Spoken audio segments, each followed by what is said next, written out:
이번 영상에서는요, 이제 부동산 경제론, 본격적으로 우리 수험생들이 좀 힘들어하는 수투감의 첫 번째 단원인 수요공급 이론으로 넘어갈 겁니다. 부동산 경제론은 제가 테마를 총 5개로 구성을 해봤는데, 여기까지가 수요공급 이론입니다. 수요공급 이론에서는 순수 수요와 공급에 대해서 좀 정리를 해볼 거고, 그다음에 수요와 공급의 변화에 대해서 정리를 한번 해볼 거고, 균형에 대한 내용, 균형의 형성과 균형의 변화, 그리고 수요 공급의 탄력성이라는 테마가 있습니다. 탄력성. 마지막으로 경기 변동. 경기 변동에서는 하나 추가한다면 이제 거미집 이론까지를 보통 추가를 합니다. 이번 시험에서는 거미집 이론이 나올 가능성이 상당히 높습니다. 근데 여기 테마 6번째 균형에서 계산 문제가 보통 하나 출제가 되고요. 탄력성에서도 계산 문제가 보통 하나가 출제가 돼요. 그래서 균형과 탄력성 쪽에서는 한 문제가 나올 수도 있지만 계산 문제까지 포함하면 2문제까지 나올 수도 있다 하는 생각을 하시면서 따라와 주셔야 되는 파트가 바로 부동산 경제론의 균형과 탄력성 쪽 내용입니다. 다시 강조합니다만 요거 4가지는 수요 공급 이론, 요거 1개만 경기 변동 이론, 이렇게 기억하시면 좋을 것 같습니다. 그럼 테마 4번째 수요 공급으로 힘차게 한번 빠르게 출발해 보도록 하겠습니다. 테마 4번입니다. 교재 페이지는 16쪽입니다. 16쪽. 출발할게요. 먼저 수요와 공급의 정의를 한번 내려보면 수요 공급은 아무리 귀찮아도 일정 기간 나와줘야 됩니다. 일정 기간. 우리 이것을 유량이라고 부르고요. 두 번째 구매하고자 하는 걸 얘기하는 겁니다. 구매한 게 아니에요. 구매하고자 하는 거. 그리고 세 번째는 욕구입니다. 그래서 우리는 이때 일정 기간 개념을 유량이라고 불러요. 유량. 영어로는 flow라고 합니다. 기간이 명시돼야지만 임미 전달이 명확히 된다. 두 번째로 구매한 양이 아니라 구매하려고 하는 거, 사전적 개념이라고 합니다. 세 번째는 이 욕구는요, 반드시 구매력까지를 갖춰야 됩니다. 구매력이 없으면 수요가 아니다라고 얘기를 합니다. 구매력이 있는 유효 수요라고 불러요. 그래서 수요 공급은 일정 기간 명시해야 되는 무슨 개념? 유량의 개념. 구매한 게 아니고 구매하려고 하는 거니까 무슨 개념? 사전적 개념. 세 번째, 이 욕구는 반드시 구매력까지를 수만한 무슨 수요일 때? 유효 수요일 때만 수요라고 한다. 기억을 해두시면 좋을 것 같아요. 그래서 정리를 좀 하면 이렇습니다. 방금 수요 공급은 일정 기간 개념인 유량의 개념이다 그랬었어요. 그죠? 일정 기간 유량. 영어로는 flow라고 합니다. flow. 두 번째는 구매하고자 하는 겁니다. 하고자 하는 개념을 우리는 사전적 개념이라고 불러요. 사전적 개념. 사전적 개념. 세 번째는 구매 의사도 당연히 있어야 되지만 구매력까지 갖춰야 되거든요. 우리는 이것을 무슨 수요라고 부른다? 유효 수요라고 불러야 돼요. 자, 그럼 얘들의 대응되는 개념도 한번 살펴볼 필요가 있겠네요. 시험에서 틀리게 나올 가능성이 있으니까. 일정 기간에 대응되는 개념은 일정 시점을 얘기하는 거예요. 시점은 유량 아니고 뭐고요? 저량이고요. 저량은 영어로 스톡이라고 합니다. 비교는 하셔야 됩니다. 하고자 하는 것은 사전적 개념이고요. 구매한 거 이렇게 나오면 사후적 개념이거든요. 얘는 사후적 개념이 아니라는 것만 기억하셔도 괜찮아요. 근데 구매하고자 하는 의사는 있는데 혹시 구매력이 없으면 어떻게 되나요? 이걸 갖다 우리는 잠재 수요 또는 예비 수요라고 불러요. 잠재 수요, 예비 수요. 그 잠재 수요, 예비 수요는 수요 아니에요. 소요입니다. 소요. 영어로 표현하면 needs입니다. needs. 유효 수요만 이것만 수요예요. 얘만 영어로 demand라고 합니다. 혹시 시험에서 수요는 반드시 유효 수요여야 됩니까? 오케이. 수요는 반드시 유효 수요여야 됩니다. 잠재 수요, 예비 수요는 수요 아니고 소요다라는 것도 알고 계셨으면 좋겠습니다. 그래서 우리 왜 이런 얘기 했었지 않습니까? 앞에서 후보지와 이행지는 용도 전환 된 거랬어요. 용도 전환 되고 있는 거라 그랬어요. 용도 전환 되고 있는 거. 수요량과 공급량도 마찬가지입니다. 구매한 거라 그랬어요. 구매하고자 하는 거라 그랬어요. 구매하고자 하는 거.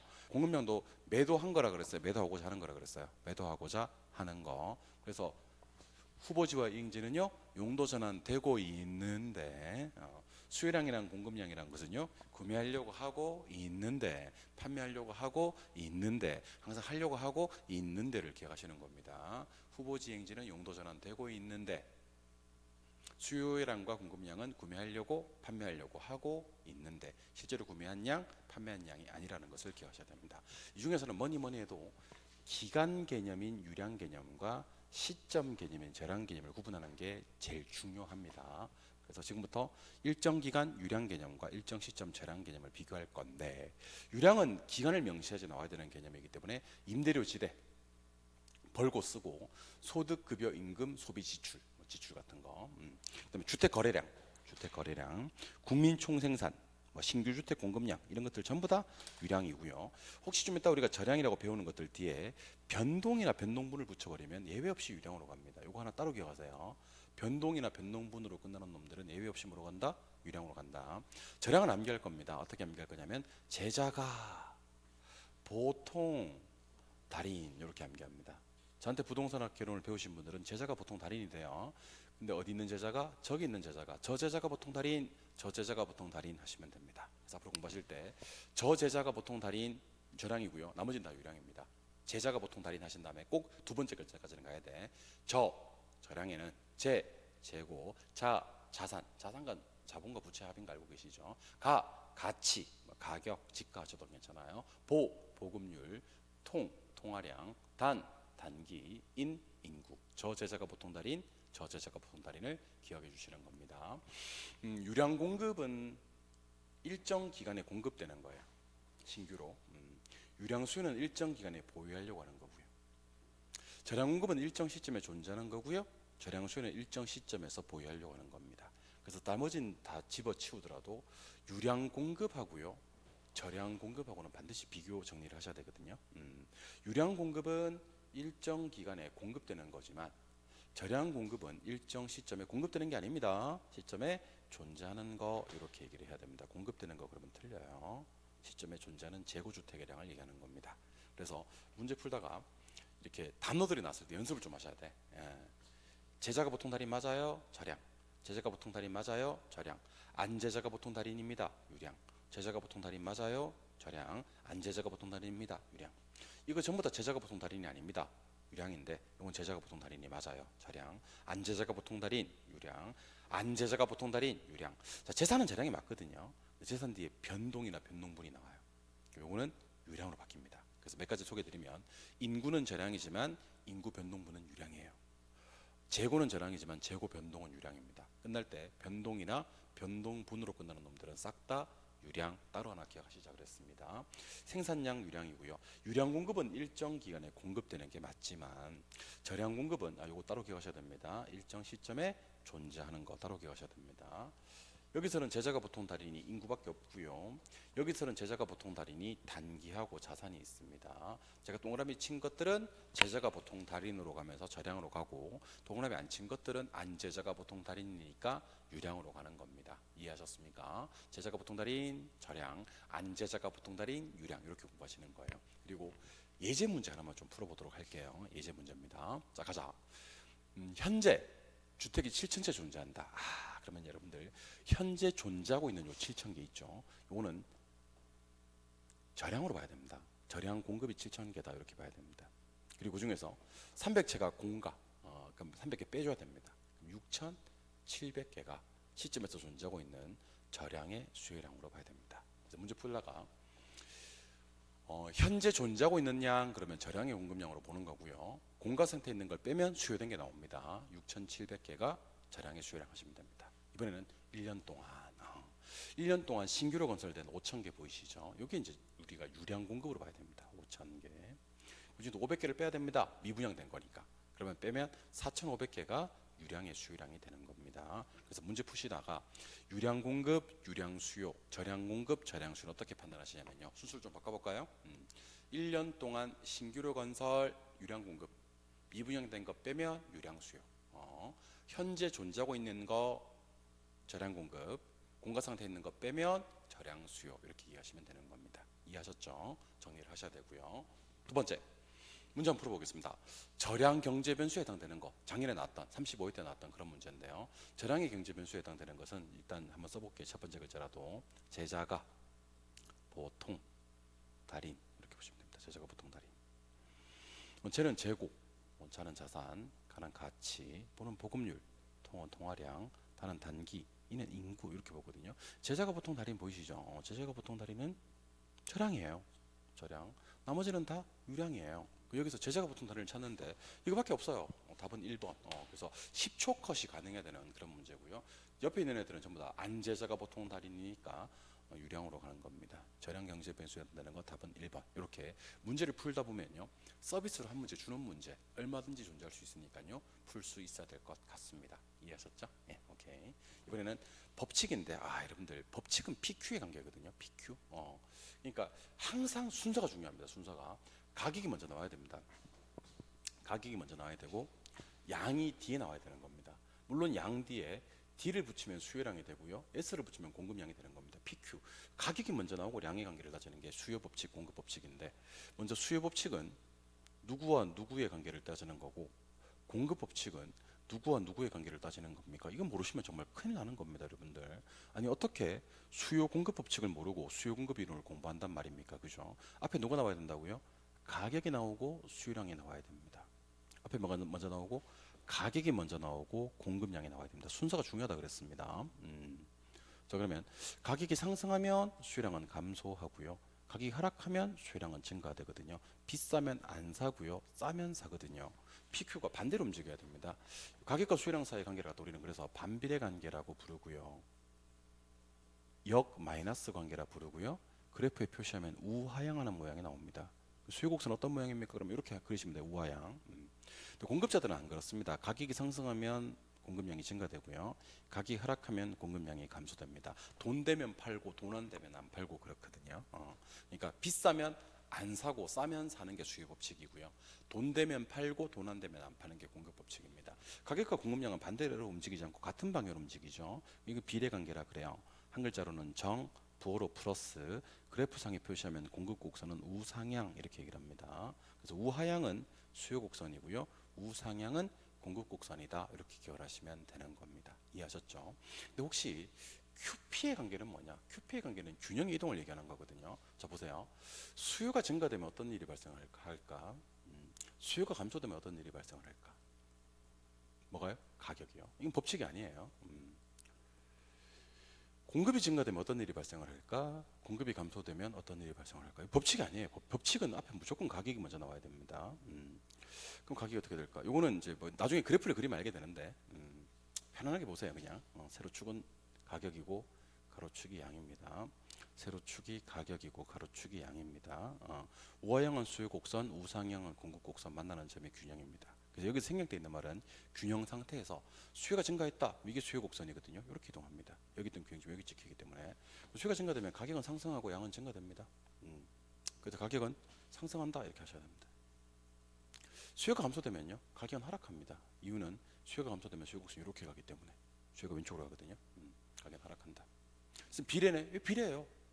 아까 반비례라며. 반비례는 가격이 먼저 나오고 수량의 관계는 반비례라니까요. 수요와 가격은 원래 비례예요. 근데 이까지 공부하면 머리가 터져버리니까 공부하지 마시고 법칙을 먼저 공부하자는 얘기예요. 공급이 증가되면 이게 증가되거든요. 그럼 이게 일로 가기 때문에 공급이 증가되면 가격은 하락합니다. 공급이 감소되면 여기가 일로 가기 때문에 가격은 상승합니다. 그래서 이거는 시험장에 가셔서 풀 때 어떻게 푸냐면, 수요 증가가 뜨고 수요 감소가 떴을 때 가격이 어떻게 변합니까? 공급 증가가 뜨고 공급 감소가 뜨면 가격이 어떻게 변합니까는요, 이렇게 공부할 거예요. 수요 증가는 인기 있어, 이렇게 공부할 거예요. 인기 있어, 이렇게. 인기 있으면 가격은 상승. 수요 감소는 인기 없어, 그렇게 얘기할 거예요. 인기 없으면 가격은 하락합니다. 공급 증가는 흔해졌어 하시면 돼요. 흔해지면 가격은 하락하고요, 공급 감소는 귀해졌어 이렇게 할 거예요. 그때는 가격이 상승합니다. 그래서 연습합시다. 가격과 수요량의 관계와 가격과 공급량의 관계가 각각 수요 법칙과 공급 법칙이에요. 누가 먼저 나올 때? 가격이 먼저 나오고 수요량 공급량 묻는 게 법칙이라고요. 수요 공급이 먼저 나오고 가격을 물었을 때는 아무것도 아니에요. 법칙이 아니고요. 수요가 증가되면 인기 있어서 가격 상승합니다. 수요 감소되면 인기 없어서 가격 하락합니다. 공급 증가되면 흔해져서 가격 하락합니다. 공급 감소되면 귀해져서 가격 상승합니다. 그래서 법칙은 가격이 먼저 나오고 수요량의 관계를 따질 때, 가격이 먼저 나오고 공급량의 관계를 따질 때 항상 PQ의 관계가 법칙이고요, QP의 관계, 즉 수요가 먼저 나오고 가격의 관계를 따지는 거나 공급이 먼저 나오고 가격의 관계를 따지는 것은요, 그냥 균형의 이동으로 설명하시면 됩니다. 수요가 증가되면 인기 있어서 가격 상승, 수요 감소되면 인기 없어서 가격 하락, 공급 증가되면 흔해져서 가격 하락, 공급 감소되면 귀해져서 가격 상승이 되는 그런 논점입니다. 법칙은 PQ의 관계입니다. 그래서 제 입에서 법칙 준비, 그럼 여러분들은 준비 동작으로 공급의 PQ 이렇게 하는 겁니다. PQ. PQ가 요래 움직이면 수요 법칙입니다. P가 먼저 나와야 됩니다. 가격이 상승하면 수요량은 감소, 가격이 하락하면 수요량은 증가, 가격과 수요량 사이의 반비례 관계가 수요 법칙이라면, 가격이 상승하면 공급량은 증가, 가격이 하락하면 공급량은 감소, 가격과 공급량 사이의 비례 관계를 공급 법칙이라고 합니다. 기억하셔야 됩니다. 법칙은 수요 법칙이든 공급 법칙이든 무조건 PQ가 나와야 돼요. 물론 수요 법칙은 가격과 수요량 사이의 반비례역 마이너스 우하향하는 모양을 하고 있고요. 공급 법칙은 가격과 공급량 사이의 비례정 플러스 우상향하는 모양을 하고 있습니다. 그래서 두 개 연습 한번 해볼 거예요. 가격이 상승하면 수요량 감소, 가격이 하락하면 수요량은 증가. 비싸면 안 사고요. 싸면 삽니다. 가격이 상승하면 공급량은 증가, 가격이 하락하면 공급량은 감소. 돈 되면 팔고 돈 안 되면 안 팔고. 제가 지금 형광펜으로 두 개 묶은 거 있죠. 요거 두 개 대답 못하는 사람 많아요. 대답 못한 채로 심장에 들어갑니다. 베리 덴저러스, 얼마나 위험한 행동인지 모릅니다, 여러분들. 가격이 상승하면 비싸면 안 사, 수요량 감소.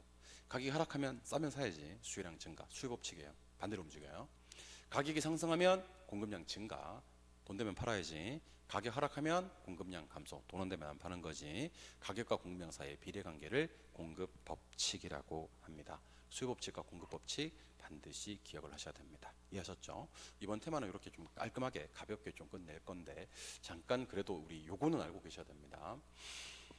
수요 곡선이라는 게 있고요, 공급 곡선이라는 게 있습니다. 수요 곡선, 공급 곡선. 곡선, 공급 곡선입니다. 뭐 그래요. 자, 세로축이 가격이고 가로축이 양일 때 PQ입니다. 세로축이 가격이고 가로축이 양일 때 PQ입니다. 수요 곡선은 어떤 모양이냐면 이렇게 우하향하는 모양이에요. 우하향 이렇게. 이게 디맨드 커버고요. 공급 곡선은 우상향하는 모양입니다. 이 서플라이 커버가 되겠죠. 가격이 100원, 200원, 300원 이렇게. 양은 10개, 20개, 30개 이렇게. 가격 100원, 200원, 300원 이렇게. 양은 10개, 20개, 30개 이렇게. 자, 가격이 100원 할 때는 몇 개 사셔야 돼? 그러면 30개 사셔야 돼.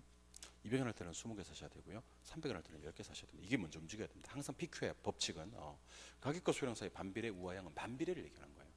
100원 할 때는 10개 팔아, 200원 할 때는 20개 팔고, 300원 할 때는 30개 팔아요. 가격과 공급량 사이는 비례 관계가 성립을 합니다. 이걸 갖다 이제 우리는 우하향의 모양이라고 하는 겁니다. 우하향의 모양. 수요 곡선은 우하향하는 모양이에요. 반비례를 얘기하는 겁니다. 공급 곡선은 우상향하는 모양이에요. 우상향하는 모양. 돈 되면 판다라는 거죠. 모양을 얘기하는 겁니다. 그런데 좀 이따 배울 건데 미리 좀 당겨서 얘기를 좀 드려보면, 세로축이 가격이고 가로축이 양일 때 방금 배웠습니다. 우하향하는 곡선은 디맨드 커버, 그래서 수요 곡선이라고 부르고요. 우상향하는 곡선은 공급 곡선, 그래서 서플라이 커버라 그래요. 공급 곡선. 만나는 점을 균형이라고 하는데, 균형에서는 몇 가지가 결정이 되냐면 두 가지 결정이 돼요. 두 가지.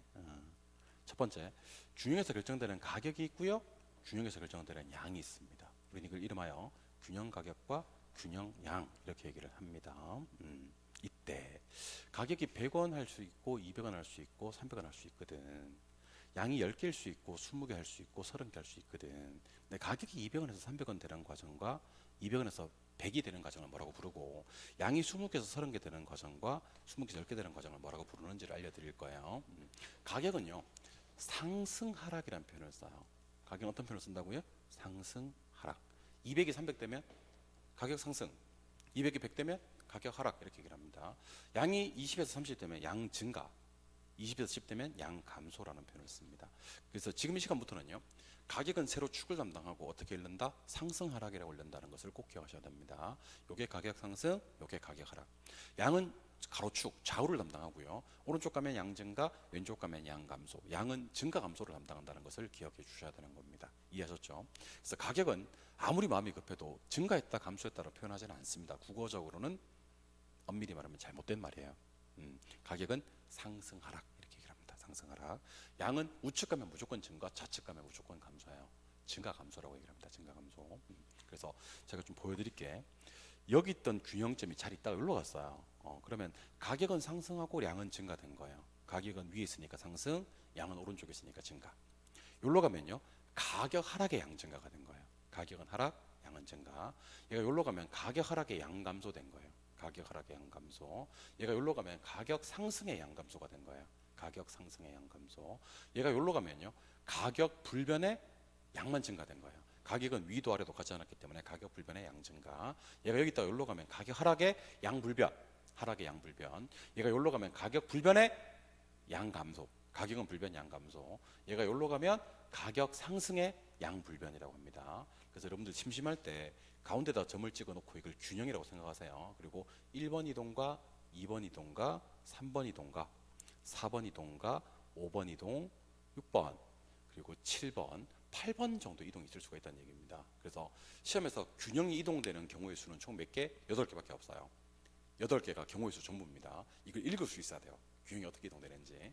그래서 1번은 가격은 상승하고 양은 증가되는 거, 2번은 가격은 불변하고 양이 증가되는 거, 3번은 가격이 하락하고 양이 증가되는 거, 4번은 가격이 하락하고 양이 불변하는 거, 5번은 가격이 하락하고 양이 감소되는 거, 6번은 가격이 불변하고 양은 감소되는 거, 7번은 가격이 상승하고 양 감소되는 거, 8번은 가격 상승하고 양 불변되는 거. 이렇게 해서 나중에 뺑 돌아가면서 8가지의 경우의 수를 한번 연습해 주시면 좋을 것 같습니다. 그래서 이번 시간에 공부한 것의 핵심을 좀 말씀드리면요, 수요와 공급의 정의를 공부하면서 수요와 공급은 둘 다 일정 기간을 명시해야 되는 유량의 개념이고, 구매하고자 판매하고자 하는 사전적 개념이고, 구매의사와 구매력까지를 갖춘 또는 판매의사와 재고량까지를 갖춘 유효 수요, 유효 공급이어야 됩니다. 참고로 유효 수요, 디맨드 수요와 잠재 수요, 니즈 소요를 구분하는 기준은 구매의사입니까 구매력입니까? 그러면 구매력 가지고 구분하는 겁니다. 구매력 있으면 수요고요, 구매력 없으면 소요예요. 이때 일정 기간 플로우 개념인 유량 개념과 일정 시점 스톡 개념인 저량 개념을 기억하실 때는요, 저량을 완벽하게 정리하시고 나머지는 유량이 좋습니다.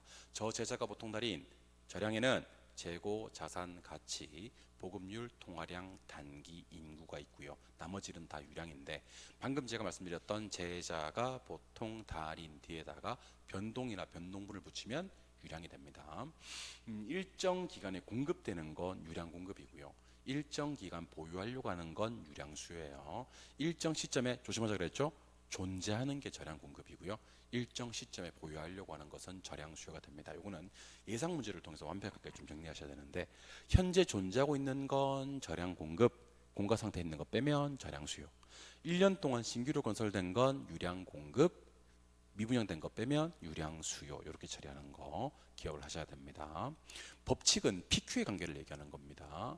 가격이 상승하면 수요량 감소고요, 가격이 하락하면 수요량이 증가되는 가격과 수요량 사이의 반비례 관계, 역의 관계, 마이너스 관계, 우하향하는 관계는 수요 법칙이고요, 가격이 먼저 나와야 됩니다. 가격과 공급량 사이의 비례 관계, 정의 관계, 플러스 관계, 우상향하는 관계는 공급 법칙이 됩니다. 근데 제가 가격이 먼저 나오지 않고 수요가 먼저 나오면 상황이 180도 정도 달라진다 그랬습니다. 수요가 증가되면 인기 있어요? 인기 있으면 어떻게 돼요? 가격은 상승합니다. 수요가 감소되면 인기 있어요? 없어요? 없어요. 인기 없어요. 가격은 하락됩니다. 가격이 먼저 나올 때 수요량과 반비례지, 수요가 먼저 나오면 상황은 딴판입니다. 공급이 증가되면 흔해졌어요? 귀해졌어요? 흔해졌지. 가격은 하락합니다. 공급이 감소되면 흔해졌어요? 귀해졌어요? 귀해졌지. 그러면 가격은 상승합니다. 그래서 여러분들 가격이 먼저 나올 때 수요량 공급량 상황과 수요 공급이 먼저 나올 때 가격 상황은 완전 다르다 하는 것도 알고 계시고요. 법칙은 PQ의 관계만 가지고 수요 법칙이라고 얘기를 하는 거고, 이거 좀 헷갈릴 수 있으니까 수요 증가는 인기 있어요? 수요 감소는 인기 없어요. 그랬을 때 벌어지는 가격 상황. 공급 증가는 흔해졌어요? 공급 감소는 귀해졌어요. 이렇게 했을 때 가격 상황을 나누어서 정리해 주시면 좋을 것 같습니다. 수요 법칙과 공급 법칙하고 수요와 공급이 변했을 때 가격 변동하고를 구분하여 정리해 주시면 좋을 것 같습니다. 수요 곡선은 그래프상에 그리면 우하향하는 그래프가 나옵니다. 우하향하는 그래프 반드시 기억하셔야 되겠죠? 이게 반비례를 얘기하는 거예요. 디맨드 커버 그래요. 공급 곡선은 그래프상에 그리면 우상향하는 관계가 나옵니다. 세로축 가격, 가로축 양일 때 우상향은 서플라이 커버, 우상향하는 그래프가 나옵니다. 이걸 우하향하는 모양의 수요 곡선이라고 하고요. 이걸 우상향하는 모양의 공급 곡선이라고 한다는 것도 알고 계시면 좋을 것 같습니다. 이해하셨죠? 예, 좋습니다. 이번에는 테마 5번째 수요와 공급의 변화인데 조금 끊었다가 수요 공급의 변화, 본격적으로 수요 공급은 어떤 것들이 수요 공급을 변화시키는지 100%짜리 주제 가능성을 가지고 있는 내용이니까 기억을 하시도록 출발해 보도록 할 겁니다. 조금 끊었다 갈게요. 다음 시간에 뵙도록 하겠습니다. 수고하셨습니다.